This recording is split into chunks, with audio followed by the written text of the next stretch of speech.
Machiegni weche manyien nyime komado kanyo ni jogo manigi lony sekta mopogore ikwayo mondo ochwal lony margi ka gimako lwet jomatindo donjo e sekta go mane oyangi ni en achiel kuom yorego mag jiwo dongruok kod tend jomatindo ahinya jogo manyiri e pewe mopogore pacho kae.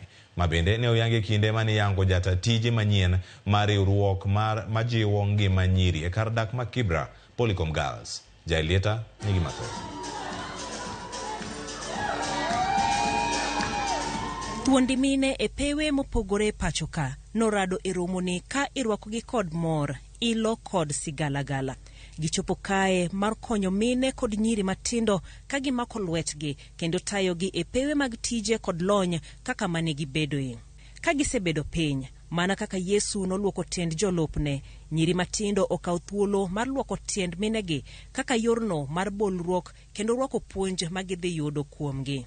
Before you and I were born, in the 50s, in the 60s, they fought for the space, for the agency, for women and girls to be acknowledged, respected, and uplifted.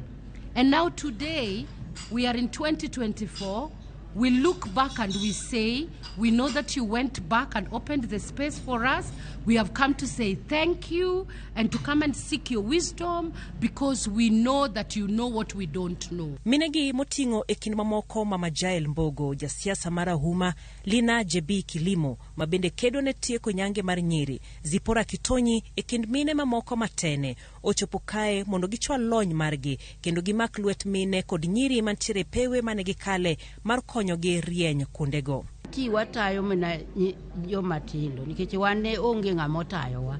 Ne wamuomo bungu, kutho chwoyowa, wapodhe bugni, kito chwanyowa, to riembwa, to gowa, to duto ne ok waweyo kedo mondo duond mon owinji e Kenya mangima. Koro watemo wacho ne nyithindo manyiri ni kaber to konego bene oringa kende ka wiye bare ni to tina chom kanye ka nitie gima thage to yudo ng'ama miyo mosewuotho yor nyeri to penjo wach mantiere emomiyo okelo mine geri wang' achiel mondo nyithindo gero puonjre irgi. Kokalo riwruok matiego nyithindo manyiri e gwenge ma Kibra mar Polycom Girls, giwacho ni mise margi e higini 5 mabiro en jiwo lony kendo telo mar mine kod nyiri. Mae obede kinde ma jatelo machon mar riwruogno Jane Anyango koro owuok e telo kendo wene ng'ama tin ma koro odonjo mar tayo riwruogno. Nyithindo matindo joma giwinjo gin nyiminegi madongo moloyo joma chalo kaka minegi. Koro kamiyo gi thuolo mar minegi matindo puonjogi to giwinjo moloyo. Koro momiyo aneno ni kaber tawegi mondo ana adhi e laini machielo. We are looking at sustaining the gains that we've gotten historically and just making sure future generations have something they can learn from. As an organization, we are opening our hearts and our spaces to learning from the women who've been in this space, from various actors, from civil societies to government agencies, to just ensure that we are able to achieve our strategy. Mane en jatelo machon mar maendeleo ya wanawake Zipora Kitonyi opako chendo no midendo ni passing the baton kaka mano majiwo mine obed motegno e tije magitimo.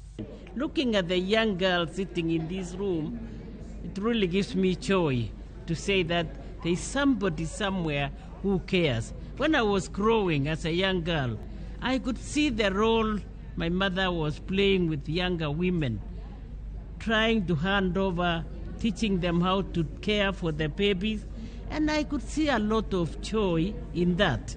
And now that some of us are facing ourselves out, I retired myself without being coerced 2017 because I knew I've served this country. Magi duto itimo kalwere koda pek kanyakla kod achiedh nade ma nyithindo manyiri kale ka jip ochiw mondo gibed gi lony margi makonyogi e ngima.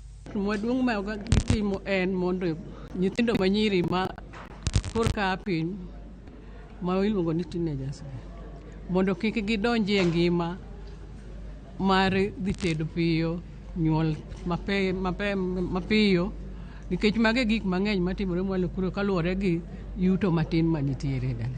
Koro yudo ni nyathi manyako e odgi ka ok oyud gimoro amora modwaro e ngimane. Kae to bro yudo dichuo moro maluonge to wuonde ni abro miyi gini koro dhi tedo. Iyudo ka ata nyathi ma jahigni 16 odhi tedo yach nikech koso. Mine kod nyiri matindo manochopo kendo oseta e pewe mopogore nonyiso mor margi kod mijingo e chenro no ka giwacho ni osekonyogi dongore e pewe ma gimako.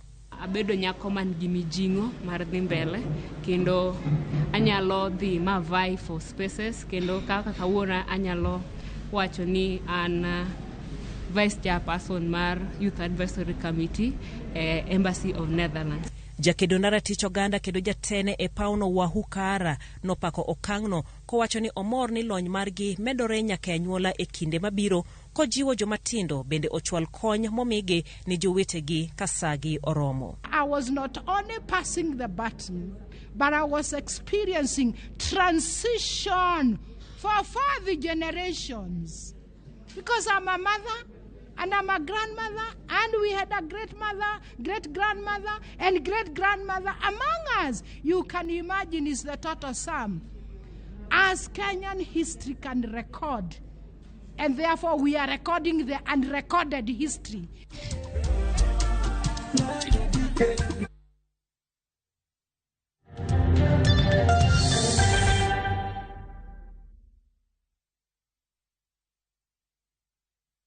Make the most out of the rains by storing water with Power Tank. Power Tanks are crafted from food-grade polyethylene, UV-stabilized and double-layered